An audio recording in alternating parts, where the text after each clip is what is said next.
Салам радиосунда жаңылыктар.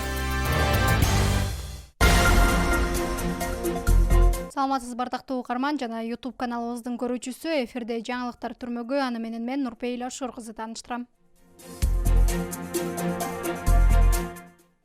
Лейлек районунда 192 турак үй селден корголууда. Өзгөчө кырдаалдар министрлигинин маалыматына таянсак, атайын алдын алуу жана кесепеттерин жоюу чараларынын негизинде Лейлек районунун аймагында быйылкы жылга карата 28 участка мерчемге кирген. Учурда аткарылган жумуштун көлөмү 80% камсыздалып, Бешкент айыл өкмөтүнүн эски Оочу айылында жүрүп жаткан жумуш лесхоз тилкесинде улантылууда.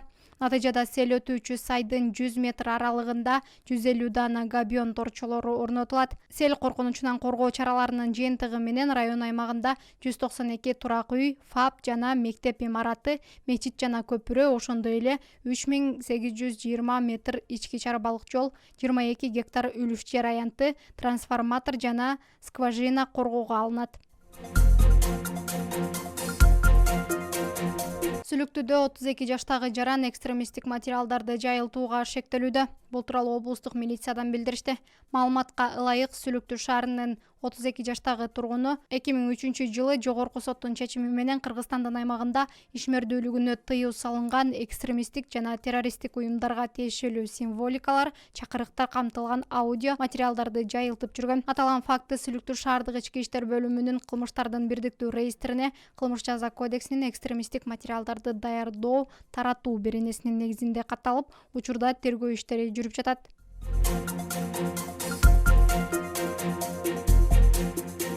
Баткенде жугуштуу эмес оорулар боюнча СТЕПС изилдөөсү жүрүп жатат. Бул тууралуу Салам медиага Баткен райондор аралык санэпид көзөмөл борборунун санитардык дарыгердин жардамчысы Айканыш Ысманова билдирди. Изилдөө 3 этаптан туруп атат. Биринчи этап табакокурение, алкоголизм, депрессия, туура тамактануу, физическая активность, спорт менен алектенүү боюнча суроолор берилип атат. Анан экинчи этапта боюну, салмагыны, бел, талия, бедрасын өлчөп туруп, лишний вес барбы, ашыкча салмактуулук барбы, ошону аныктап атабыз. Үчүнчү этапта ач карын глюкомер менен сахар, холестерин, липидтерге текшерип берип атабыз. 2 күн эртең менен ач карынга алып атабыз үчүнчү этапта. Белгилей кетсек, бул изилдөө жүрөк кан тамыр онкологиялык, дем алуу органдарынын өнөкөт ооруларынын жана кант диабетинин өрчүшүнө таасир этүүчү тобокелдик факторлорун иликтөөгө жардам берет. Изилдөөгө облус аймагынан 200гө жакын жаран катышты. Ошондой эле изилдөөгө жарандар Тушкелди ыкмада тандалып алынат. Баткен райондор аралык санэпид көзөмөл борбору тургундарга изилдөөнүн катышуучусу болуп тандалса, Кыргызстандын бүткүл калкынын саламаттыгын сактоого салым кошууга чакырат. Акыркы коңгуроо салтанаты өлкө боюнча 25 майда саат 9:00 өтөт.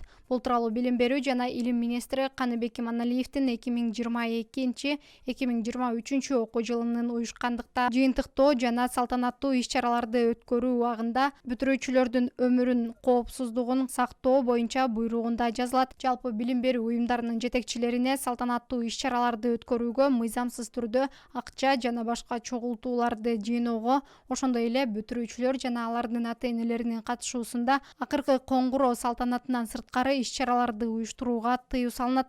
Акыркы коңгуроо салтанаттуу иш-чарасын өткөрүүдөгү коопсуздук чаралары камсыз кылуу жоопкерчилиги билим берүү уюмдарынын жетекчилигине жүктөлөт. Белгилей кетсек, Баткен облусу боюнча 2022-2023 окуу жылын 5555 окуучу бүтүрөт. Анын ичинен 2481 эркек балдар болсо, 3074 кыздар түзөт. Күндүн маанилүү учурлары мына ушулар болду. Кайрадан эфир аркылуу амандашканча саламатта туруңуз.